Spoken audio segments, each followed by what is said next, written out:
प्यारे बच्चों, आज हम वर्कशीट करेंगे धातु एवं अधातु से संबंधित। और धातु एवं अधातु से संबंधित सबसे पहला कंसेप्ट हमारा है आयनिक यौगिक। आयनिक यौगिक के बारे में जानेंगे। यहाँ अपना नाम फिल करेंगे, name of student, name of class teacher यहाँ लिखेंगे। अब देखते हैं आयनिक यौगिक क्या होते हैं। परमाणु इलेक्ट्रॉन प्राप्त करते हैं और इस प्रकार ऋण आवेश प्राप्त करते हैं, उन्हें ऋण आयन कहा जाता है। जब परमाणु इलेक्ट्रॉन प्राप्त करते हैं तो वो ऋण आवेशित हो जाते हैं, उन्हें ऋण आयन कहा जाता है। इसके विपरीत परमाणु जो इलेक्ट्रॉन खो देते हैं, इस प्रकार धन आवेश प्राप्त करते हैं, उन्हें धन आयन कहा जाता है। जो परमाणु इलेक्ट्रॉन को खो देते हैं वो धनावेश बनाते हैं। ऋण आयन अधातु होते हैं। ये देखिए, ऋण आयन को अधातु कहा जाता है, जबकि धन आयन को धातु कहा जाता है। इसका हमारा क्वेश्चन बनेगा। इसके अलावा आयन एक परमाणु या कई परमाणुओं के जटिल समूह से बन सकते हैं। ये देखिए, धातु प्लस अधातु दोनों मिलकर के धातु आयन और अधातु आयन मिलकर के एक धातु और अधातु आयन बनाते हैं। जब ऋणायन और धनायन मिलते हैं तब जाकर के एक आयनिक आबंध बनता है। आयनिक आबंध में विपरीत आवेश होते हैं और आयनिक आबंध में दो तरह के आवेश होते हैं। कौन कौन से होते हैं? एक होता है ऋणावेश और दूसरा होता है धनावेश। दोनों एक साथ जुड़ते हैं तब जाकर के एक आबंध बनता है। आबंध का मतलब होता है जोड़। जैसे एक रस्सी के बीच में जोड़ होता है, दो रस्सियों को बांध देते हैं तो दो रस्सियाँ जो हैं वो ऋण आवेश और धनावेश की तरह हैं। वो एक लंबी रस्सी बना देती है। जब उनके बीच में गांठ पड़ जाती है, उस गांठ को हम आबंध मान सकते हैं। आयनिक यौगिक तब बनते हैं जब ऋण आवेश और धनावेश जुड़ते हैं।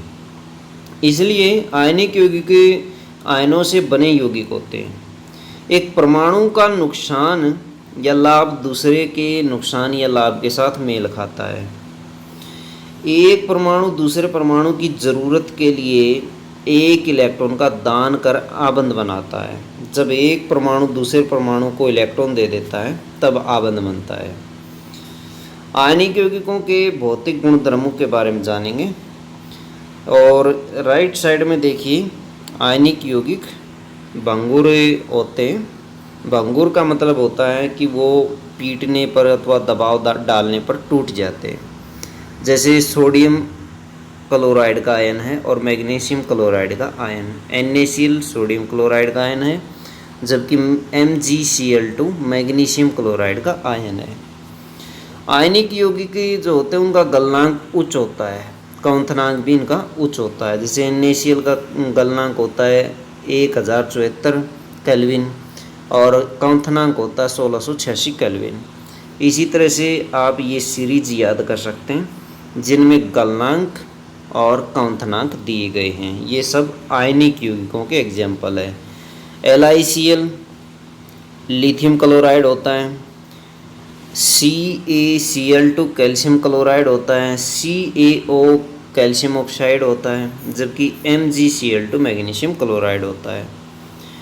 और चित्र में आप देख सकते हैं आयनिक यौगिक किस तरह से जुड़ते हैं और किस तरह से टूट सकते हैं। ये चित्र देखिए, इसमें टूटते हुए दिखाया गया है। आयनिक यौगिकों को जब किसी जलीय विलयन में या किसी भी लिक्विड में हम डिजोल्व कर देते हैं तो वो टूट जाते हैं। जैसे नमक है, नमक को हम डिजोल्व कर देते हैं, पानी में घोल देते हैं तो उसके कण अलग अलग हो जाते हैं, जैसे इस चित्र में आप देख सकते हैं। आयनिक यौगिकों के गुणधर्म सबसे पहले पढ़ेंगे भौतिक प्रकृति के बारे में। धन एवं ऋण आयनों के बीच मजबूत आकर्षण बल के कारण आयनिक यौगिक ठोस एवं थोड़े कठोर होते हैं। ये ठोस होते हैं और काफ़ी कठोर भी होते हैं। ये यौगिक सामान्यतः भंगुर होते हैं।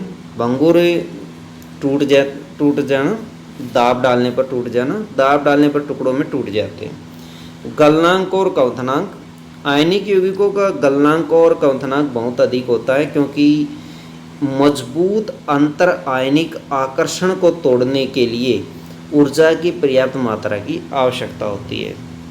जैसे लोहा होता है काफ़ी मजबूत होता है।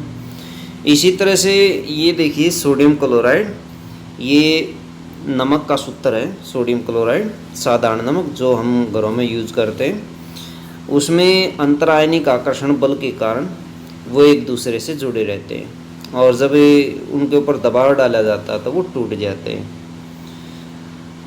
घुलनशीलता, वैद्युत संयोजी यौगिक सामान्यतः जल में घुलनशील तथा केरोसिन, पेट्रोल आदि जैसे विलायकों में अविलेय होते हैं।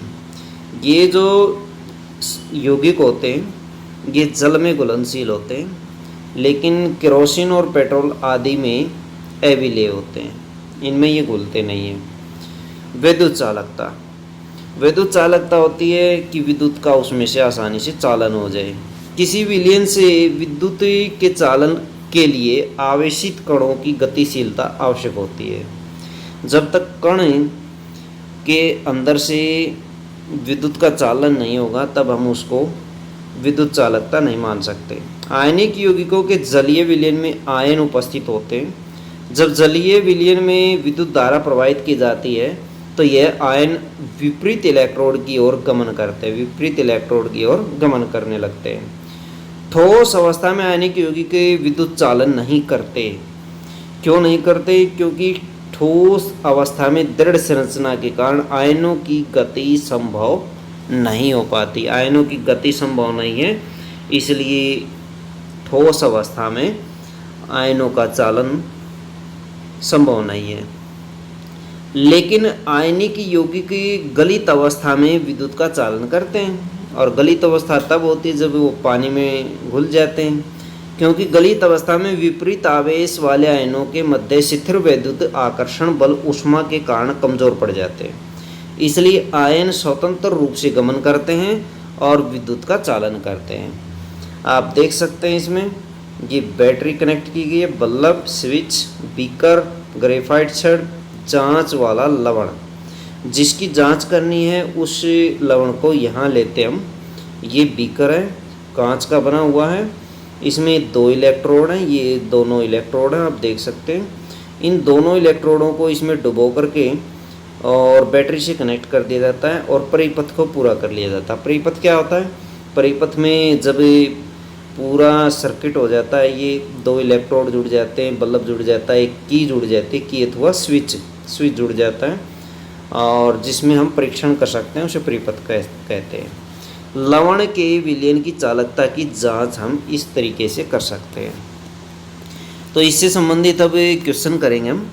कुछ क्वेश्चन है। पहला क्वेश्चन है, परमाणु इलेक्ट्रॉन प्राप्त करते हैं और ऋण आवेश प्राप्त करते हैं, उन्हें अधातु कहा जाता है। पहले खाली स्थान में अधातु आएगा।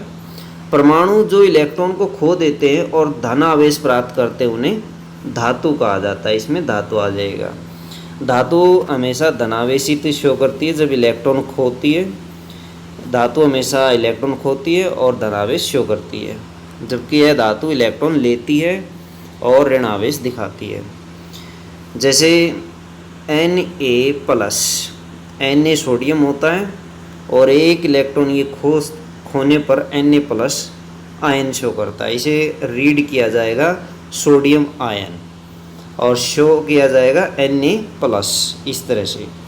इसी तरह से अधातु Cl-, क्लोरीन, Cl होती क्लोरीन और इसे इस तरह से शो किया जाएगा Cl- और रीड किया जाएगा क्लोरीन आयन।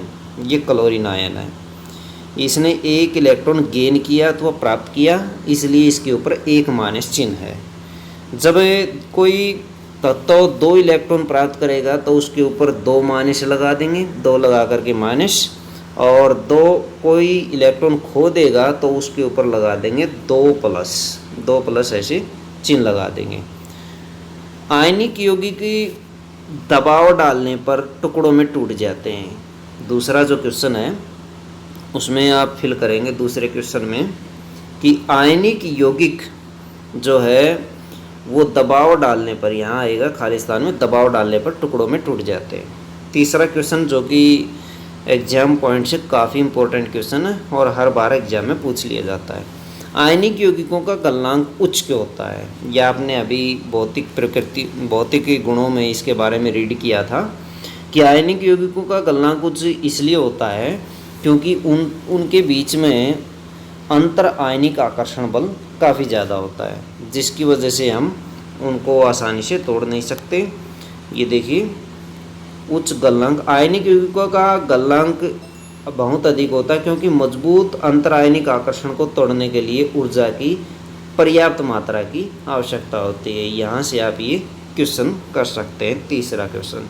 तो तीसरे क्वेश्चन को आप यहाँ से उठा सकते हैं।